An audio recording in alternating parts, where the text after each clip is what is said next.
Hello, today we're going to be going through the process of applying for a water heater permit, residential and commercial water heater replacement permit. From our main dashboard homepage, we can create the application from the left side or create new application up here on the right.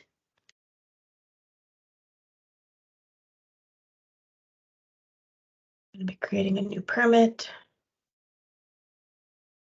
I'm going to first do a residential water heater replacement. Project name, I could just call this Monson water heater, or whoever my client might be on that residential property.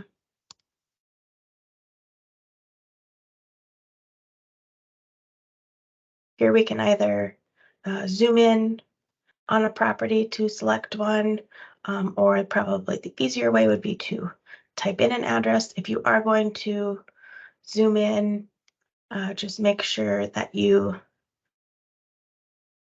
zoom in all the way so that you can see the yellow address point and select very near that so that you get one address and one parcel. Here, I'm going to use the Add My Info button to have it automatically populate the information associated with my account here. I could also put in a secondary contact at my company or in the property owner's name and contact information as well. Here I'm going to be prompted with a list of licensed plumbing contractors in the city of Minot. So I'm going to want to select my company, my contractor's license, select that and hit add. It brings it down to this second spot. Permit details on residential is just asking basically if it's gas or electric. No files to upload on these. Agree to the terms and conditions, so you're following the city ordinance and applicable codes.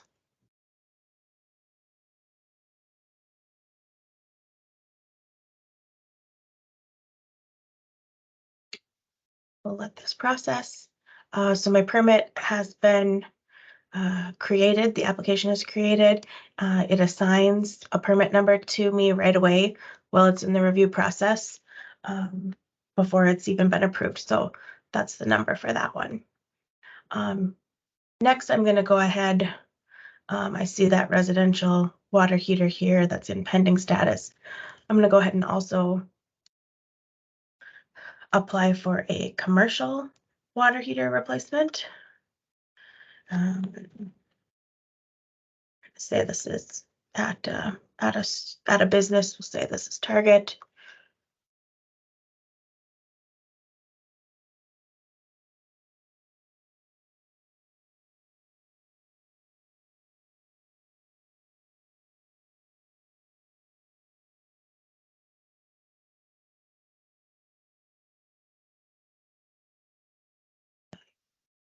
There, got my address and parcel, or I could have typed my address in there.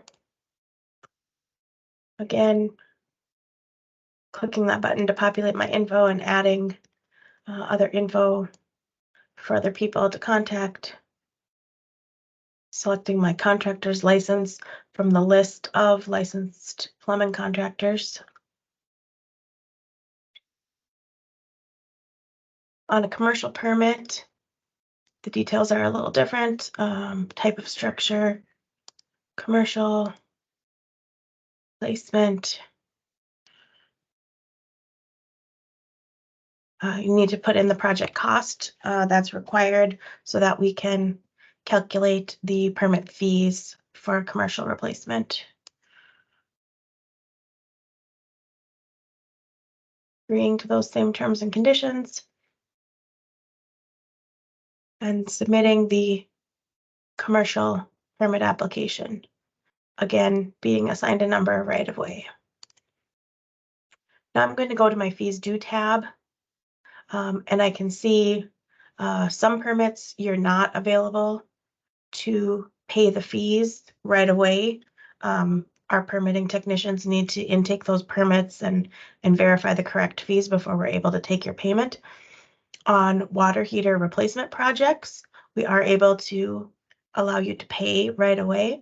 So as you can see, the residential water heater is the $50 flat fee. The commercial water heater, based on the project cost estimate that we submitted, calculates as a $120 fee.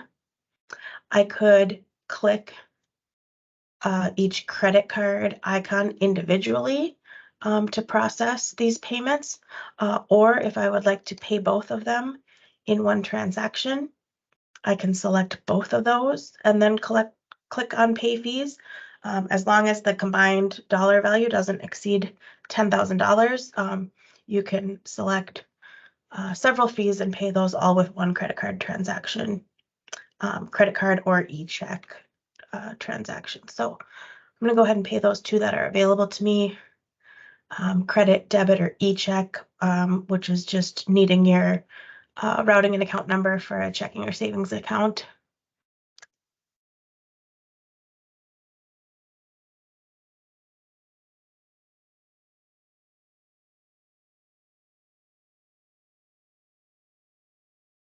Go ahead and put that credit card information in, submit your payment. That will process.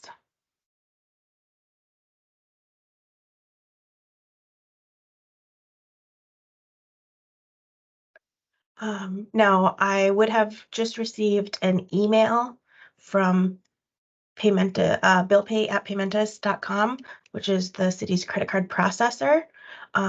That's going to be a single credit card receipt for $170, which is the combined total for my two permits.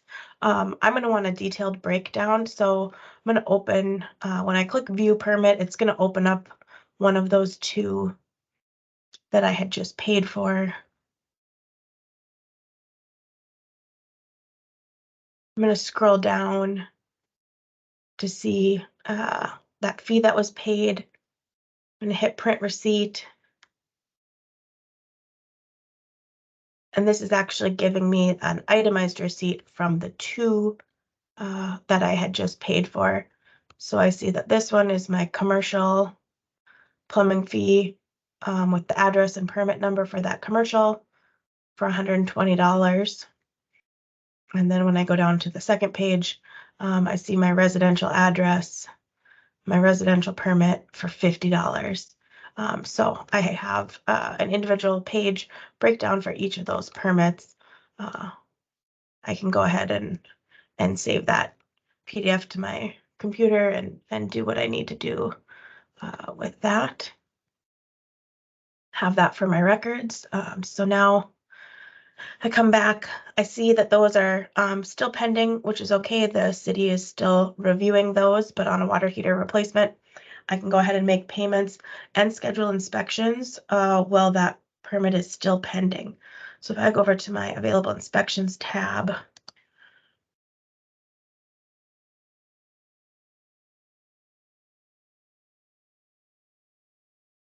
and these are the two that I had just created today. So I see that I am able to schedule an inspection for that residential water heater. I can go ahead and request that for as early as the next day. Pick a time here for the name and phone number. This would be the name and phone number of the installer. And then in the comments, you would likely want to put the name and phone number of the homeowner in case we need to contact them. So you would just fill all that out and hit schedule. Same thing, the commercial one is the same type of information.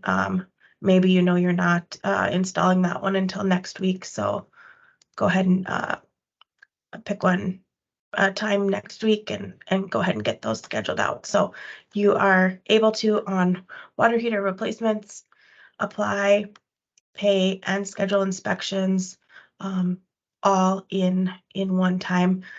Then when you log out, if you log back in later, you'll see eventually this will switch from pending to issued after the city has reviewed it. And as long as you've already paid your fees, we can go ahead and issue that. And that is the water heater only replacement permits.